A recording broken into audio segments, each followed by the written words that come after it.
रसूलुल्लाह सल्लल्लाहु अलैहि वसल्लम ने फरमाया कि सर्दियों का जब मौसम है तो उसमें क्या है। आप अलैहिस्सलातु वस्सलाम ने इरशाद फरमाया कसुरा नहारुहु फसौम, दिन मुख्तसर हो जाते हैं तो ये मोमिन आदमी रोजा शौक से रख लेता है, आसानी से रख लेता है। तो दिन छोटे हो गए, आसानी से ये रोजा रख लेगा। वह ताला लैलुहु फकामा, और रात लंबी हो जाती है, ये क़याम कर लेता है, रात को तहज्जुद पढ़ लेता है। तो ये दो आमाल यहाँ बतलाए प्यारे पैगंबर सल्लल्लाहु अलैहि वसल्लम ने कि जब सर्दियों का मौसम आता है तो सर्दियों के मौसम में, इस मौसम में आमतौर पर जब दिन मुख्तसर हो जाता है, रात बड़ी हो जाती है, तो उस मुख्तसर दिन में रोजा रखना आसान हो जाता है। छोटे दिन में रोजा रखना, नंबर एक, प्यास की तकलीफ कम से कम होगी। नंबर दो, दिन मुख्तसर, भूख की तकलीफ कम से कम होगी। और रोजे में भूख और प्यास, ये दो बड़ी परेशानियां लाहिक होती है इंसान को।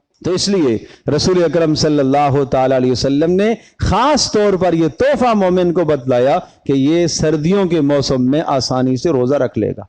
और सर्दियों के मौसम का दूसरा तोहफा जो बताया वो है रात का क़याम। तो आज हमारी भी जरूरत है कि हम भी रातों का क़याम करें। और फरमाया कि ये सर्दियों की जो रातें हैं, इन सर्दियों की रातों में मोमिन के लिए तो ये मौसम बहार है, मोमिन के लिए नेकी कमाने का वक्त है, तवील रात है। इस रात में से क़याम नसीब हो जाता है। फरमाया रात का क़याम लाजमी किया करो, इससे गुनाह माफ होते हैं। और ये सालिहीन नेक लोगों का तरीक़ाकार है। अगर आप नेक बनना चाहते हैं तो फिर रात का क़याम, तहज्जुद का एहतमाम जरूर फरमा लिया करें। आखिरी हिस्से में उठना नसीब हो, बहुत अच्छी बात। न नसीब हो सके तो सोने से पहले आप रात 10 बजे आप लेटना चाहते हैं, 12 बजे आप सोना चाहते हैं, बावुज़ू होकर 2 रकातें 4 रकातें जो मयस्सर हो सके नवाफिल अदा फरमा ले। अल्लाह तबारक व तआला इसको भी आपकी तहज्जुद में कबूल कर लेगा। यह अल्लाह का करम है, ये अल्लाह का एहसान है।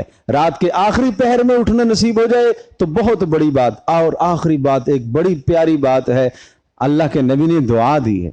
अल्लाह के नबी ने दुआ दी है। देखो, घर का माहौल बनाओ जो रात को उठे नमाज पढ़ने के लिए। और फिर उसके बाद उसने क्या किया, उसने फ़अयक़ज़ा अहलहु, उसने अपनी बीवी को जगाया ताकि वो भी नमाज पढ़ ले। फ़इन अबत, और अगर बीवी उठने से इनकार करे, थोड़ा सा उसके चेहरे पर पानी का छींटा डाल दिया ताकि उसकी नींद दूर हो जाए, वो उठे और वो नमाज पढ़े। अल्लाह पाक इन्हें देख देख के खुश होता है। उस बीवी पर अल्लाह रहम फरमाता है। और जो रात को उठे और नमाज पढ़े और फिर वो शोहर को जगाए क़याम के लिए, और अगर शोहर न उठ रहा हो, हल्का सा छींटा उसके मुंह पर डाले और फिर वो उठे और दोनों नमाज पढ़े और अल्लाह से मांगे। लेकिन याद रखिएगा, ये छींटा उसी सूरत में डालना है जब माहौल साजगार हो। माना ये कि जहन बना हुआ हो, जहन बना हुआ हो, तरगीब चलाएंगे तो तब बात है भाई, अपनी जिम्मेदारी पर छींटा डालना है। ऐसा ना हो कि इस छींटे के नतीजे में फिर झगड़ा हो जाए और तुमने कहा कि मुल्क साहब ने कहा था छींटा डालो।